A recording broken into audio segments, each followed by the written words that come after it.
അനന്തപുരിയുടെ രാഷ്ട്രീയ ചക്രവാളത്തിൽ ഒരു നക്ഷത്രം അസ്തമിച്ചിട്ട് ഇന്നേക്ക് 2 ആണ്ട്.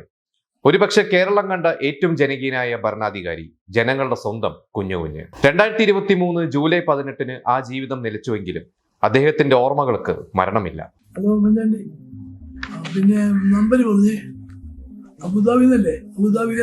പുതുപ്പള്ളിയിലെ ഒരു സാധാരണ ഗ്രാമത്തിൽ നിന്ന് തുടങ്ങി ജനലക്ഷങ്ങളുടെ ഹൃദയത്തിൽ കൂടിയിരുന്ന ഒരു ജീവിതം. പുതുപ്പള്ളിയുടെ മണ്ണ് മുതൽ സെക്രട്ടേറിയറ്റിന്റെ ഇടനാഴികൾ വരെ എല്ലായിടത്തും അദ്ദേഹത്തിന്റെ പാദസ്പർശമുണ്ടായിരുന്നു.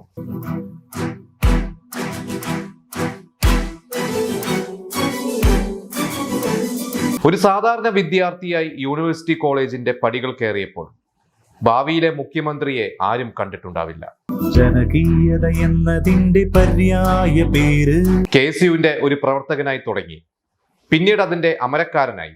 യുവത്വത്തിന്റെ തീക്ഷ്ണതയും ആദർശങ്ങളോടുള്ള പ്രതിബദ്ധതയും അദ്ദേഹത്തിന്റെ കൈമുതലായിരുന്നു.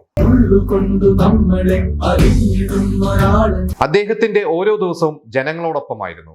ജനസമ്പർക്ക പരിപാടി അത് വെറും ഒരു ഔദ്യോഗിക പരിപാടിയായിരുന്നില്ല, അത് അദ്ദേഹത്തിന്റെ ജീവിതത്തിന്റെ ഭാഗമായിരുന്നു. നിശബ്ദ വിപ്ലവത്തിൻ തീജ്വാലകളുള്ളം കഷ്ടപ്പാടുകൾ പറയുന്നവർ, രോഗികൾ, സഹായം തേടിയെത്തുന്നവർ, അവർക്കെല്ലാം മുന്നിൽ ആ വാതിലുകൾ എന്നും തുറന്നു കിടന്നു.